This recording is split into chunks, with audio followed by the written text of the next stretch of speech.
penyair bukan ustadz, ya, bukan ustadz yang sesungguhnya gitu.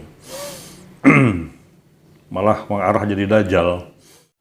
2020 udah tutup, sekarang diramekan.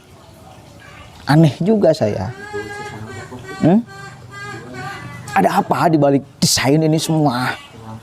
Konspirasi Padang kah apa ini? Saking bencinya mungkin kepada Gus Miftah, dia mengatakan hampir mengarah ke dajjal. Gila. Hanya karena statement. Sejak kapan rendang punya agama? Itu katanya itu mengarah ke dajjal. Dajjal, bos.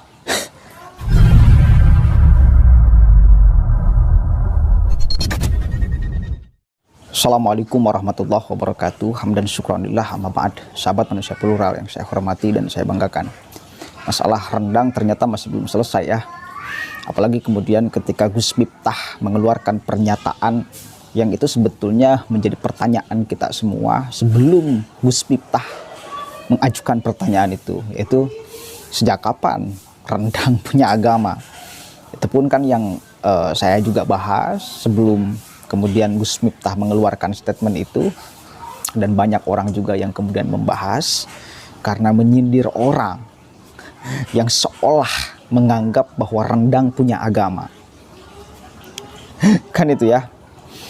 Nah, kemudian lebih ramainya sekarang itu pernyataan ditanggapi oleh UAS. UAS mengatakan menjawab pertanyaan sejak kapan rendang punya agama itu sejak Batik, Angklung, Calung punya kewarganegaraan. Ya itu pokoknya ramai sekarang. Nah kemudian banyak reaksi daripada ya youtuber ya. Nah yang paling menarik ini ada bapak-bapak, nggak tahu saya siapa namanya, tapi dia sangat offset sekali, ingin menanggapi Gus Miftah, ingin mengkritik Gus Miftah, ingin ya menghakimi Gus Miftah, sampai-sampai dia mengatakan Miftah itu nggak layak disebut ustadz, bahkan dia mengarah ke dajjal. Gila, dajjal katanya. Anehnya ada ustadz justru berkomentar, ya kan itu. Sejak kapan rendang punya agama? Ini katanya si ustadz, namanya Gus Miftah. Tapi menurut saya bukan ustadz sih dia ini, penyair. Penyair bukan ustadz. Ya, bukan ustadz yang sesungguhnya gitu. Malah mengarah jadi dajjal. Jadi pertanyaan semacam itu kan pertanyaan orang geblek. Sama aja kayak Said Akhir Sirot ngomong tidak ada ayat yang menyatakan Allah itu ada, kan geblek. Ini kan jelas pernyataan yang ada bumbu kebencian di sana. Kedepannya dia ngomong lagi, itu sama aja dengan Said Akhir Sirot katanya. Ya wis, berarti kan kita bisa simpulkan ya, orang yang membenci Gus Miftah bukan hanya atas dasar statementnya, tetapi memang sudah terpatri di pikirannya untuk membenci Gus Miftah kayak Said Akhir Sirot. Yang kita tahu sama-sama lah beliau ini siapa. Kalau saya mau sedikit vulgar, itu palang pintu terakhir penjaga NKRI itu ya salah satunya Gus Miftah, salah satunya kemudian kayak Said Akhir Sirot, salah satunya kemudian juga Gus Yakut, salah satunya juga kemudian Gus Yahya Khalil Stakuf. Tapi beliau-beliau yang bagi saya palang pintu terakhir penjaga NKRI, salah satunya beliau-beliau tuh. Ya, banyak yang membenci. Kenapa banyak yang membenci? Ya wajar, banyak yang membenci. Banyak orang yang kemudian juga ingin meruntuhkan negara ini kok, dengan menyodorkan, memaksakan ideologi yang mengatasnamakan agama padahal atas kepentingan nafsu semata. Ya, coba kita pikirkan sama-sama nih ya, urusan rendang. Saya terpaksa ulas lagi nih. Kalau memang rendang itu wajib hanya dimiliki oleh orang Padang, dan kemudian memang Padang punya adat yang kuat, ya, bersanding dengan Sara, bersanding dengan Kitabullah, maka jangan Anda jual itu masakan Padang keluar. Coba konsumsi aja sendiri oleh masyarakat Padang. Jangan kau kemudian tebar di luar resep dan sebagainya. Ini kan kita sering temukan loh, bumbu rendang yang sudah menjadi kemasan dan kita bisa menikmatinya bumbu, ya, itu di warung-warung banyak kok. Artinya apa? Kenapa orang-orang Padang sampai menjual keluar daerah? Itu sudah adatnya yang mungkin hanya berlaku di daerahnya saja. Ketika di luar ya udah milik umum.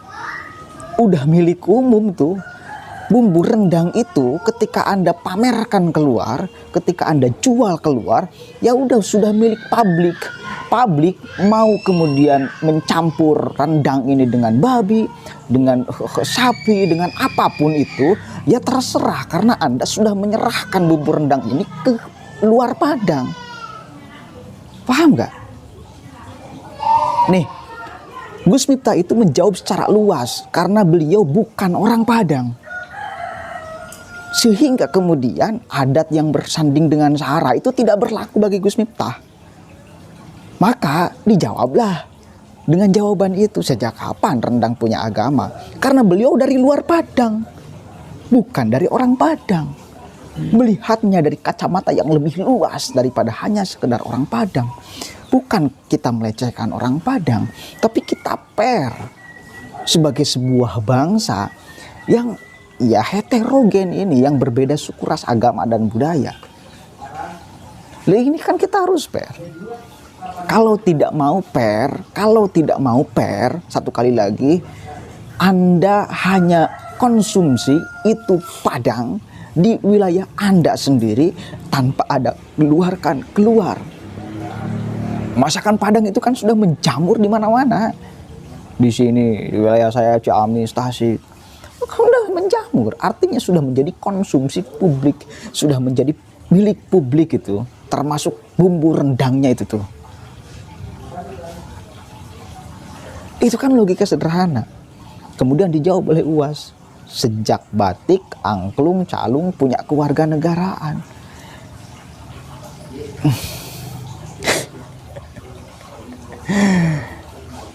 Ini lebih gak nyambung sebetulnya. Sekupnya lihat apa yang diucapkan oleh Gus Miftah. Sekupnya, melihatnya. Kalau UAH mengatakan itu dan dia bagian daripada Republik Indonesia, itu jelas keliru, bos. Anda tidak bisa membandingkan antara pernyataan Gus Miftah dengan pernyataan UAH. Ya. Gus Miftah sebagai orang yang di luar Padang.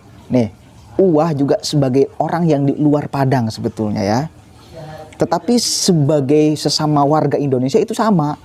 UAH juga warga Indonesia, Gus Miftah juga warga Indonesia. Gus Miftah mengeluarkan pernyataan tentang sejak kapan rendang punya agama karena melihat bahwa rendang ini memang diperjualbelikan keluar daerah selain daripada Padang, maka ia mengucapkan itu. Sementara UAH memperbandingkan ucapan Gus Miftah dengan dia mengatakan sejak angklung, calung, batik punya kewarganegaraan. Dia bagian daripada orang Indonesia. Jelas ini sudah tidak fair di sini.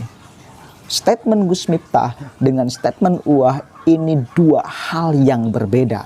Dan yang salahnya lagi, Anda yang offset sebagai orang yang di luar Padang, yang menganggap bahwa rendang itu punya agama, itu yang offset. Karena adat bersanding Sara, satu kali lagi, itu hanya berlaku bagi orang Padang, tidak berlaku bagi orang yang di luar Padang. Silakan buat lisensinya, silakan buat kemudian aturannya bahwa masakan Padang nggak boleh diperjualbelikan di luar, atau Anda simpan resepnya, nggak boleh ditawarkan keluar sehingga orang lain itu nggak bisa menyicipi urusan Padang ini. Kan itu logika yang sederhana, bos. Ya, itu yang saya kira perlu saya sampaikan karena ternyata ini malah menjadi sangat liar sekali. Bahkan saking bencinya mungkin kepada Gus Miftah, dia mengatakan hampir mengarah ke Dajjal. Gila, hanya karena statement sejak kapan rendang punya agama, itu katanya itu mengarah ke Dajjal. Dajjal bos, gak ada baik-baiknya nama Dajjal tuh, seumur hidupnya gak ada baik-baiknya. Kan seolah-olah mengatakan bahwa Gus Miftah itu dari mulai lahir sampai sekarang itu ya gak baik. Itu bos. Jadi fair lah, mari kita fair di dalam melihat sesuatu. Ya.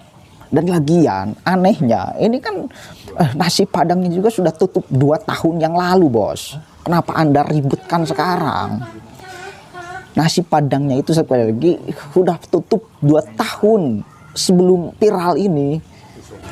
2020 udah tutup, sekarang diramekan. Aneh juga saya. Ada apa di balik desain ini semua? Konspirasi Padang kah apa ini? Kalau saya masih bisa masuk akal saya, kalau masakan Padang hanya dijual di warung Padang, di kota Padang, tidak dijual keluar. Kemudian ada orang yang mencuri resepnya, ya, baru itu masalah. Oh ini juga Anda sudah tebar di luar kok, sudah Anda jual di luar Padang kok. Bumbu kemasan Padangnya juga sudah ada di toko-toko kok. Itu. Mudah-mudahan ada manfaatnya.